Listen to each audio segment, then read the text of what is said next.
स्वर्ण। हम सभी को अपने जीवन में स्वर्ण से कभी ना कभी कुछ ना कुछ थोड़ा या अधिक मोह होता ही है ना? परंतु क्या आपने कभी सोचा कि स्वर्ण को प्राप्त कैसे किया जाता है?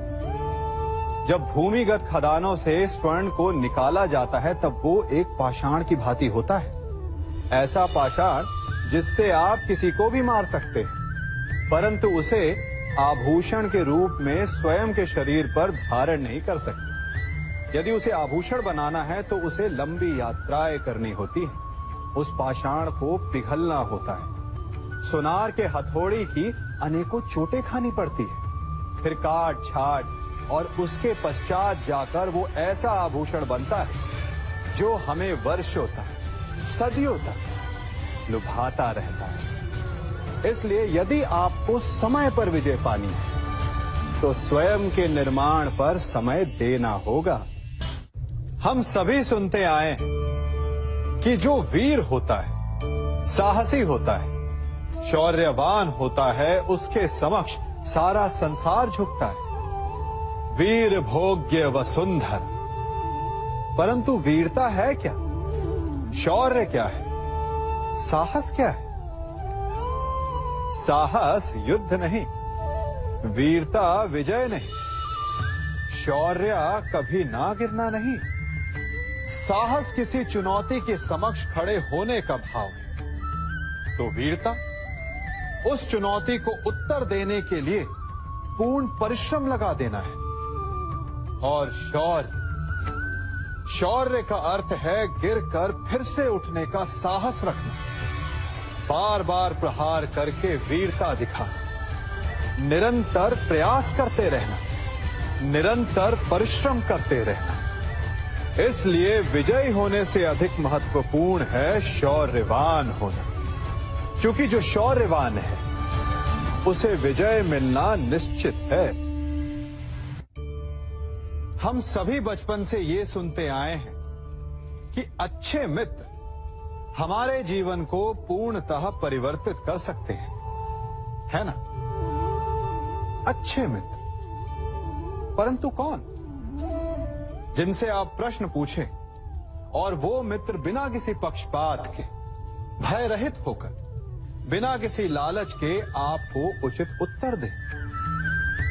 परंतु सबके समक्ष ये समस्या आ जाती है कि आज के समय में ऐसे मित्र मिलना दुर्लभ है, वो तो होते ही नहीं। परंतु मैं आपको एक बात बताता हूं, हम सब के पास एक ऐसा मित्र होता है, बस हम उसे पहचान ही नहीं पाते। वो है दर्पण।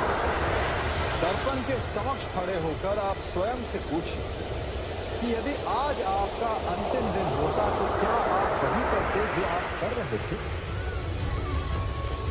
आपको उत्तर मिले या ना मिले, परंतु आपकी दिशा अवश्य बदलेगी। इसलिए आपसे अतिरिक्त आपका सबसे घनिष्ठ मित्र, सबसे अच्छा मित्र और कोई नहीं। हम सभी अपने जीवन में कोई ना कोई कार्य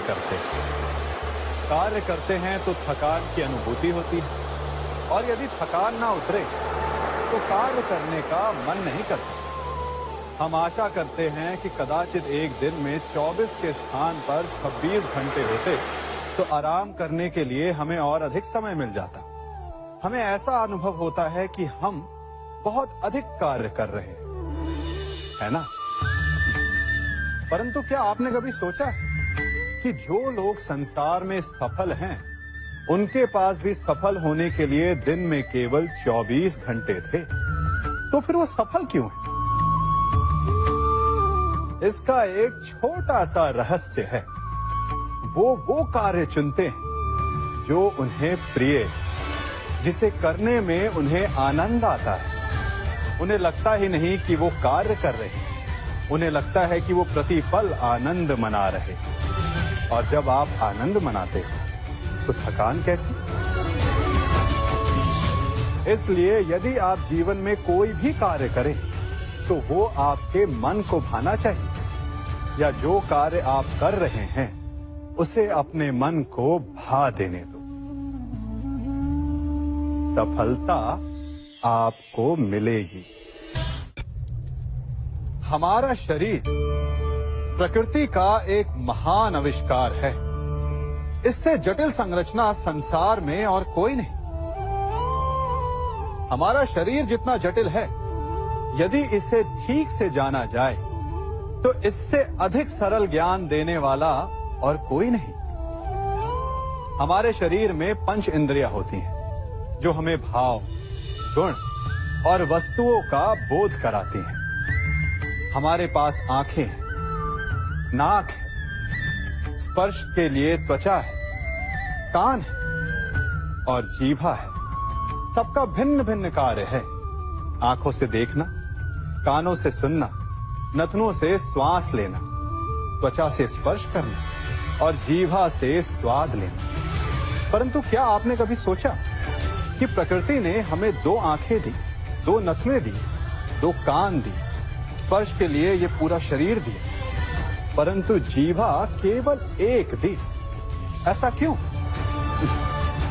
क्योंकि प्रकृति चाहती है कि हम देखें अधिक, सुने अधिक और ज्ञान अधिक अर्जित करें, बोले कम। क्योंकि अधिक वाचाल नाश को निमंत्रण देता है। स्मरण रखिएगा। सागर तो आप सभी ने देखा होगा, बाहर से कितना उन्मुक्त और भीतर से कितना शांत। उसकी बलशाली लहरों को देखकर ऐसा लगता है कि मानो वो सब कुछ चूर चूर कर देगी, परंतु उसके गर्भ में ना जाने कितने अनदेखे अनजान जीव पलते हैं। उसके भीतर मोती मुक्ता जन्म लेता है। सागर एक है, परंतु उस सागर को लेकर के हमारी प्रकृति भिन्न भिन्न होती है। कोई उसमें तैरता है तो कोई उसकी लहरों का आस्वादन करता है, कोई उसमें अपने पांव भिगोता है तो कोई उसके भीतर जाकर मोती मुक्ता बाहर ले आता है, तो कोई तट पर बैठकर सागर की लहरों को निहारता है। कोई उसमें जीवन का आरंभ देखता है तो कोई उसमें अपने जीवन का अंत देखता है। सागर एक है, परंतु हमारी प्रकृति के अनुसार सागर की प्रकृति भी बदल जाती है। इसी प्रकार जीवन है सबके लिए समान, परंतु उस जीवन में आपको प्रसन्नता देखनी है, प्रसन्नता पानी है या आपको पाना है अवसाद, ये आप पर निर्भर करता है।